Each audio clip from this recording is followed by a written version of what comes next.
नमस्कार, मैं doctor Jaya Roy international वेदांत society की ओर से आप सभी का हृदय से स्वागत एवं अभिनंदन करती हूँ। मैं पुनः आपके लिए आपके साथ बातों बातों में भगवत गीता का चर्चा लेकर प्रस्तुत हुई हूँ। हमारे साथ हैं स्वामी प्रबोधानंद पुरी जी, जिन्होंने देश ही नहीं अपितु विदेशों में भी भगवत गीता का प्रचार एवं प्रसार किया है। पिछले महीने हमने इसका पहला अध्याय आप सबकी सेवा में अर्पण किया था, जिसका हमें बहुत अच्छा फीडबैक मिला है और दर्शकों से हमें इसे आगे जारी रखने का अनुरोध भी आया है। अतः हम आपके समक्ष इसको पुनः इसका दूसरा एपिसोड आप सबके समक्ष प्रस्तुत कर रहे हैं और आशा करते हैं कि भगवत गीता आपके जीवन में एक बृहद स्थान के साथ साथ आपके जीवन को एक सकारात्मक प्रभाव में बदलेगा। पिछले एपिसोड में हमने युद्ध क्यों अनिवार्य था इसका एक झलक देखा था। प्रथम अध्याय अर्जुन विषाद योग है। अर्जुन के मन में उस समय क्या संघर्ष चल रहा था, किन परिस्थितियों से अर्जुन गुजर रहे थे, उसके बारे में हम स्वामी प्रबोधानंद पुरी जी से जानेंगे कि आखिर अर्जुन क्यों विषादग्रस्त था। उससे पहले दर्शकों को बता दें कि नीचे दिए गए डिस्क्रिप्शन बॉक्स पर आप जाकर के हमारे पिछले अध्याय को देख सकते हैं एवं लाइक और शेयर करिए तथा कमेंट करना न भूलिएगा। प्रणाम स्वामी जी। बातों बातों में भगवत गीता की चर्चा में आपका पुनः स्वागत है। नमस्ते, सबको प्रणाम। स्वामी जी, आज हम जानेंगे कि अर्जुन का जो विषाद योग था, अर्जुन जो विषादग्रस्त थे, आखिर ऐसा क्या हुआ था कि जिसके कारण अर्जुन विषादग्रस्त थे। धन्यवाद। मैं सभी दर्शकों को बहुत बहुत आभार व्यक्त करता हूं जिन्होंने हमारी इस एपिसोड को देखा, पहले एपिसोड को, और बहुत सारा लाइक और कमेंट आए। फेसबुक में भी हम लोगों ने दिया, इंस्टाग्राम में भी दिया, और आप लोगों ने इसको फिर से जारी रखने के लिए हमें आग्रह किया, और इसके लिए आप सबको हम धन्यवाद देते हैं और आभार भी व्यक्त करते हैं। तो जैसे हम लोग पिछले एपिसोड में हम लोगों ने देखा था कि दुर्योधन डरा हुआ था, युद्ध क्षेत्र में आकर दुर्योधन डरा हुआ था, और इसलिए वो वहाँ पे राजनीति करने लगा द्रोणाचार्य के साथ। द्रोणाचार्य को पांडवों के विरुद्ध, मतलब उन्होंने, ताकि उनका मन पांडवों के विरुद्ध हो जाए और वो युद्ध करे, तो डरा हुआ था। तो उनके मन का डर को केवल द्रोणाचार्य ही ने नहीं देखा, उनके मन का डर को जो पितामह भीष्म थे उन्होंने भी देखा कि अरे दुर्योधन तो डरा हुआ है, ये तो युद्ध क्षेत्र में आके ये तो युद्ध नहीं करना चाहता, ये तो यहाँ पर भी राजनीति कर रहा है, मतलब ये डरा हुआ है, इसलिए ये किसी प्रकार से युद्ध को टालने का प्रयास कर रहा है, या इसको मतलब गलत प्रकार से इसको जीतने का प्रयास कर रहा है। तो भीष्म जी ने उसके उत्साह को वर्धन करने के लिए, भाई तुम डरो मत, हम तुम्हारे साथ हैं। तो इसके लिए जो संजय जी है हमारे, जिन्होंने महाभारत को देखा था, उनके शब्दों में अगर हम कहें तो उन्होंने कहा, तस्य संजन नयन हर्ष कुरु वृद्ध पितामह सिंहनादम विनोदश्चै शंखम दद्मु प्रतापवान। बोले कि भीष्म जी, ये जो दुर्योधन है, इनको उत्साह प्रदान करने के लिए इन्होंने सिंहनाद किया। डरो मत, मतलब सिंहनाद कब करते हैं, मतलब दूसरों को डराने के लिए, और जो अपने हैं उनको ये कहने के लिए कि मेरे अंदर शक्ति है, हमारे पास शक्ति है, तुम डरो मत। तो ताकि वो ना डरे, इसलिए उन्होंने ये शंखनाद किया। और जब पितामह भीष्म ने ये शंखनाद किया, उस समय सभी जो कौरव सेना में जितने भी योद्धा थे, सभी ने शंख को बजाया, भेरी, प्रणव, ये सब बजाने शुरू किया, और एक रणडंका बज गया। और जब ऐसा हो रहा है, तब संजय हमें पांडवों के सेनाओं की तरफ जो हो रहा है उसका एक छवि प्रस्तुत कर रहा है। कैसा है, इस तरफ कौरवों की सेनाओं में रणडंका बज रहा है, और चारों तरफ से ये आवाजें आ रही हैं, और इधर पांडवों की सेना में ये बोल रहे हैं, तथा श्वेतेर हये युक्ते महती श्यामदने स्थितो, सफेद घोड़े के रथ में बैठे, बड़ा बड़ा सा सफेद घोड़े के रथ में कौन बैठा हुआ है? माधव, मतलब भगवान कृष्ण। पांडवश्चैव, यहाँ पे पांडव कौन है? यहाँ पे पांडव है अर्जुन। तो ये बड़े से घोड़े में माधव श्री कृष्ण और पांडव, ये जो पांडव है तो माधव पांडवश्चैव दिव्यम शंखम प्रदद्मतु, इन लोगों ने भी दिव्य शंख को बजाया। तो देखिए यहाँ पे अगर आप तुलना करते हैं तो जब ये शंख उस तरफ बज रहा था तो केवल पितामह भीष्म के शंख के बारे में ही डिस्क्रिप्शन है, और किसने बजाया ये उन्होंने ठीक से देखा नहीं, मतलब वो उतना ज्यादा सिग्निफिकेंट नहीं था। आवाज तो हुआ, बहुत बड़ा एक उद्घोष हुआ, लेकिन उस उद्घोष में ऐसा उद्घोष नहीं हुआ जिसे नजर में आ सके, ठीक है। लेकिन यहाँ पे क्या देख रहे हैं कि पांचजन्यम ऋषिकेश भगवान कृष्ण ने जो शंख बजाया वो पांचजन्य है। मतलब यहाँ पे जब संजय जब देख रहे हैं उनको पांचजन्य की आवाज सुनाई पड़ रहा है, ये पांचजन्य बज रहा है, और केवल उनके शंख का ही आवाज नहीं आ रहा है। देवदत्तम धनंजय मतलब कृष्ण अर्जुन देवदत्त नामक शंख को बजा रहे हैं। पौंड्रम दद्मो महाशंखम भीम कर्मा भृकोदर, और भीम ने पौंड्र नामक शंख को बजाया। यहाँ पे केवल भीष्म के बारे में बता रहे थे, लेकिन यहाँ पे सबको अनंत विजयम राजा कुंती पुत्र युधिष्ठिर ने अनंत विजय नाम का शंख को बजाया, और नकुल सहदेव सुघोष मणिपुष्पकौ, नकुल और सहदेव ने सुघोष और मणिपुष्पक नाम के शंख को बजाया।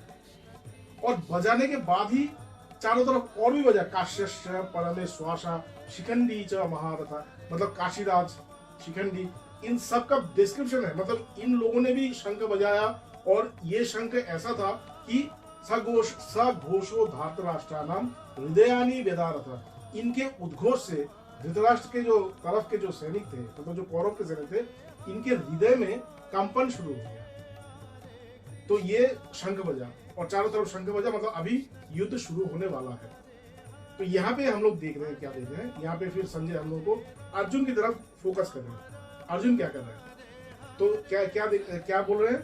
अथ व्यवस्थितान दृष्ट्वा धार्तराष्ट्रान कपिध्वजा, धृतराष्ट्र के पुत्रों को इस प्रकार से व्यवस्थित देखकर, कौरवों को इस प्रकार से देखकर कपिध्वजा, मतलब अर्जुन के जो ध्वज था वहां पे भगवान हनुमान जी बैठे थे, तो वो कपिध्वज है। मतलब अर्जुन के रथ के ऊपर जो ध्वजा था वो हनुमान जी बैठे हैं, तो उसको कपिध्वज कहते हैं। ये क्या कर रहे हैं?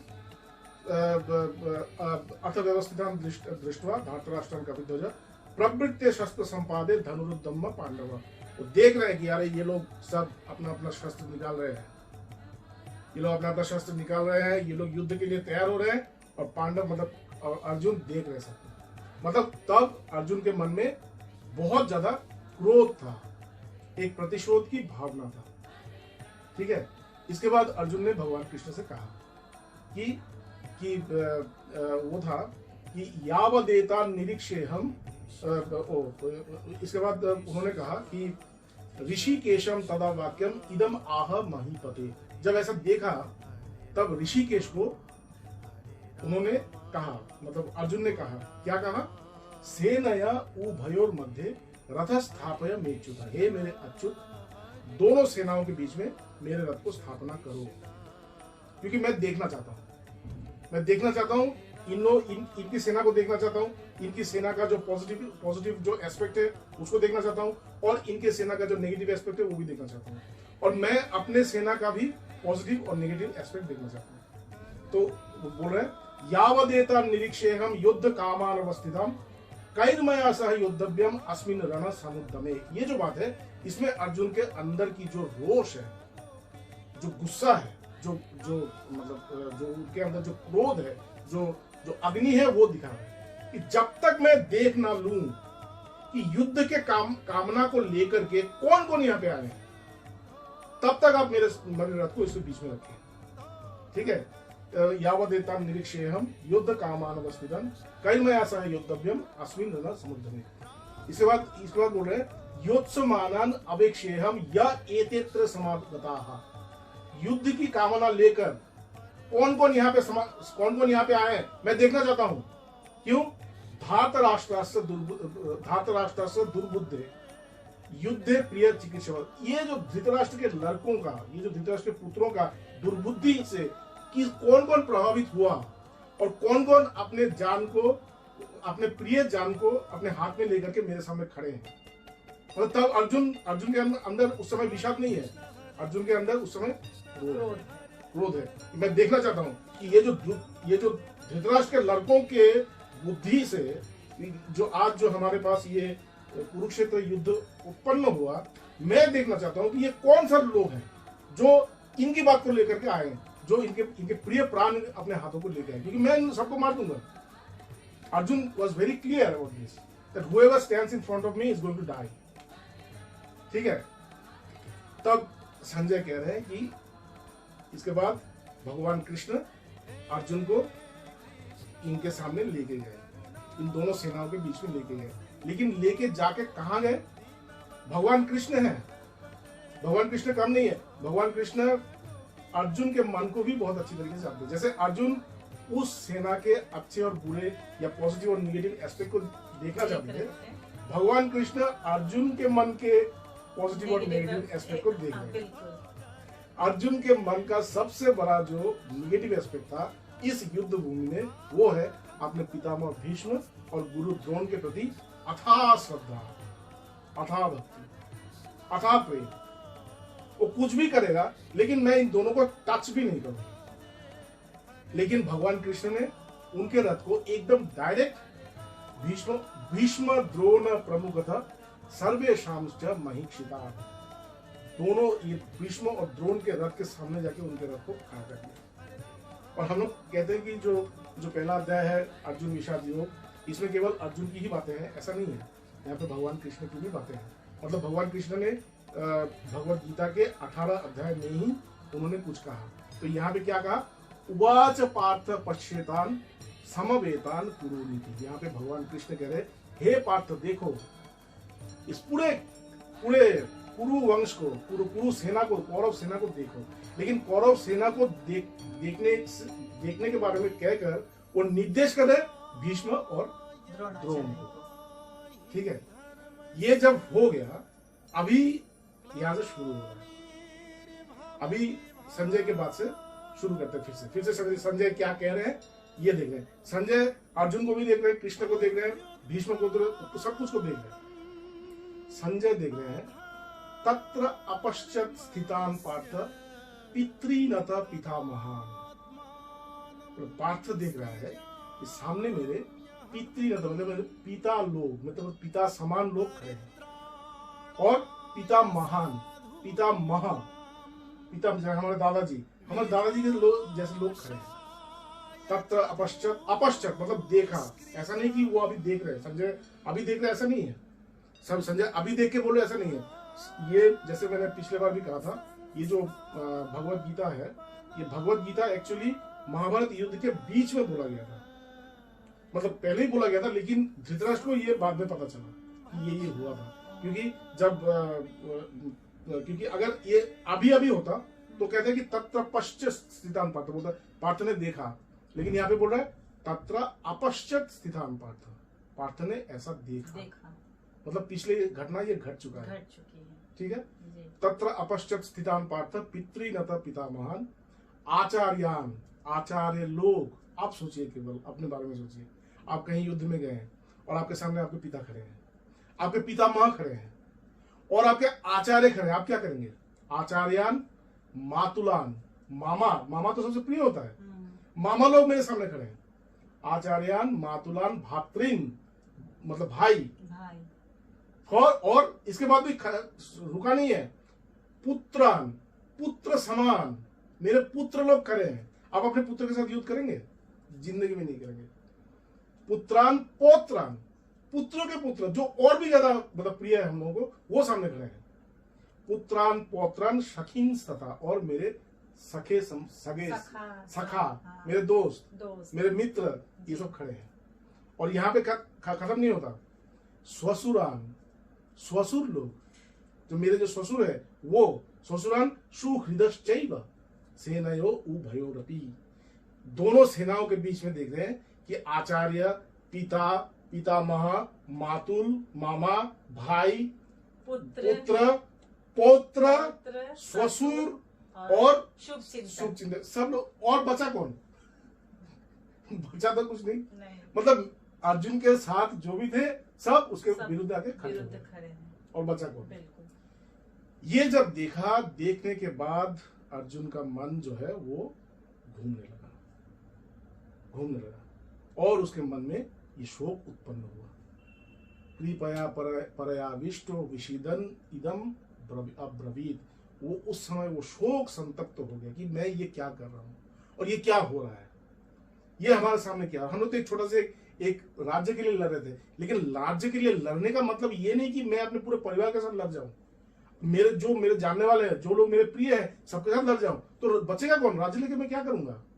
तो यहाँ पे अर्जुन अपने अपने फीलिंग्स के बारे में कहते हैं, उसके भीतर जो अनुभव हो रहा था ये देखने के बाद ये कह रहा है, अर्जुन कह रहा है कि दृष्टवेमं स्वजनम कृष्ण युयुत्सुम समुपस्थितम, मेरे सामने युद्ध की इच्छा लेकर जब मैं अपने स्वजनों को देख रहा हूं, हे कृष्ण, सीदंती मम गात्राणि, मेरा शरीर जो है वो सुन्न होता, पैरालाइज्ड हो गया। जैसे आप अगर देखेंगे कि आपका कोई बहुत ही प्रिय आपका विरोधी बन गया, आपका दुश्मन बन गया, आपका शत्रु बन गया और आपको मारने के लिए आ गया और आपको भी उसको मारना होगा, तो आप क्या करेंगे? आपका शरीर शून्य हो जाएगा। तो सीदंती मम गात्राणि, मेरा शरीर जो है वो सुन्न हो गया। मुखम च परिशुष्यति, और मेरा मुंह जो है वो सूख गया। बेपत्तुश्च शरीरे में, मेरा शरीर जो है वो कांप रहा है। हे कृष्ण, मेरा शरीर कांप रहा है। रोम हर्षश्च जायते, और मेरा रोम जो है वो रोम हर्षण हो रहा है मुझे। गांडीवम संस्रते हस्त्वा, मेरे हाथ से गांडीव गिर जा रहा है। अर्जुन के हाथ में गांडीव है, गांडीव से वो युद्ध करेगा, गांडीव भी उसके हाथ से गिर गया। त्वका चैव परिदप्यते, और मेरा जो त्वचा है वो जलने लगा। न च शक्नोम अवस्थातुम भ्रमतीव चमे मना, मैं किसी प्रकार से यहाँ पे खड़ा नहीं हो पा रहा हूं, मेरा माथा घूम रहा है, मेरा मन भ्रमित हो गया अपनों को ये देखकर। ये इसका पहला रिएक्शन। इसके बाद अर्जुन ने अपने आप को संभालने का प्रयास किया। जब आप अपने सामने कुछ देखेंगे तब सबसे पहले जो वो होगा वो तो पहले एक रिएक्शन होगा, आपके अंदर जो रिएक्शन होता है। इसके बाद आप उसको जस्टिफाई करने का प्रयास करेंगे। अच्छा चलो ठीक है, ये हुआ है, अच्छा ये इस कारण हुआ है, ठीक है, जस्टिफाई करने का प्रयास करेंगे और फिर आप उस काम को में प्रवृत्त होंगे। लेकिन जस्टिफाई करते समय अगर आपको कोई कारण ना मिले तो आप क्या करेंगे? तब तो स्टक हो गए एक जगह पे मजबूर हो सोचो, एकदम किन करता हुए विमुड़ हो जाएंगे कि मुझे क्या करना चाहिए, मुझे क्या। यहाँ पर भी अर्जुन का वही हालत है। निमित्तानि च पश्यामि विपरीतानि केशव, हे केशव, मुझे कुछ समझ में नहीं आ रहा कि इसके विपरीत मैं करूं कैसा। मेरे अपने लोग हैं, इनके विरुद्ध में जाऊं कैसे। और न च श्रेयो अनुपश्यामि हत्वा स्वजनम आवे, और मुझे समझ में नहीं आ रहा है कि ये जो युद्ध में अपने स्वजनों को मारने का इसमें श्रेय फल क्या मिलेगा, इससे अच्छा क्या होगा, मुझे कुछ समझ में नहीं आ रहा है। और ये करते करते वो बोल रहे कि देखिए ये पाप है, अगर कि यद्यपेते न पश्यन्ति लोभ अपहत चेतसा कुलक्षय कृतम दोषम मित्र दोहे च पातकम। बोले हो सकता है कि इन लोगों को समझ में नहीं आ रहा है कि ये लोग तो अपने अपने अपने आंखों में लोभ से वो ग्रस्त हैं, उनको केवल वही चाहिए। दो मतलब ये राज्य, छोटा सा राज्य के लिए ये लोग ये सब कर रहे हैं। ये हो सकता है कि ये लोग ऐसा कर सकते हैं कि ये लोग, क्योंकि ये लोग लोभ से ग्रसित है। कथम न किए अश्मा भी अश्विन पापात निबद्धतुम, लेकिन हम लोग कैसे, ये समझ में नहीं आ रहा हम लोगों को कि हम लोग ये पाप कर रहे हैं। कुलक्षय कृतम दोषम प्रपश्यत भीर जनार्दन, हे जनार्दन, हम लोगों को क्यों नहीं समझ में आ रहा कि हम लोग ये काम करने जा रहे हैं। वो लोग जैसा कर रहे हैं वैसे भी हम लोग भी कर रहे हैं। और आपको क्या पता नहीं है कि ये जो कुल का क्षय होने से, अगर मैं कुल का क्षय, कुलक्षय प्रनश्यन्ति कुल धर्मा सनातना, कुल के क्षय से कुल का धर्म जो है, सनातन धर्म जो है वो क्षय होता है।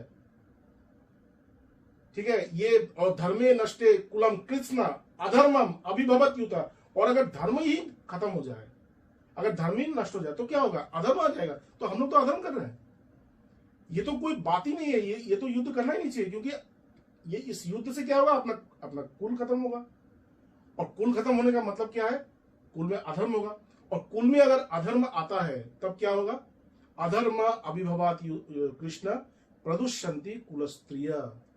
अगर मेरे कुल में अधर्म का अभ्युदय हो गया तब क्या होगा? मेरे कुल का जो स्त्री लोग हैं, हमारे परिवार में जो महिलाएं हैं, उनका चरित्र दूषित हो जाएगा।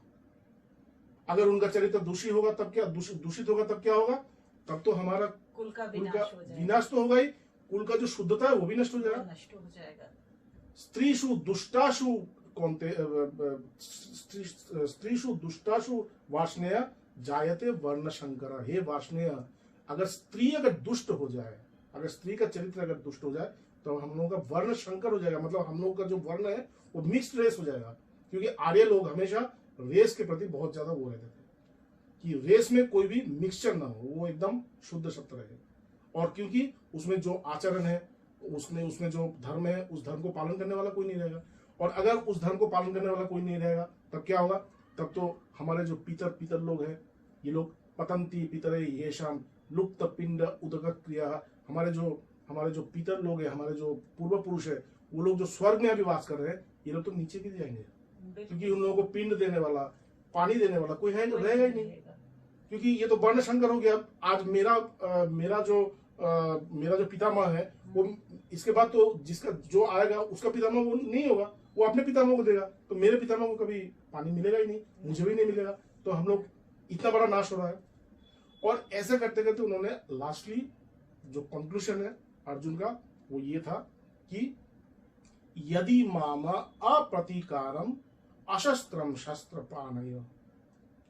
अगर इसको रोकने के लिए ये लोग शस्त्रधारी लोग, ये लोग अगर मेरे ऊपर आक्रमण करे तभी भी मैं अपना शस्त्र को नहीं उठाऊंगा।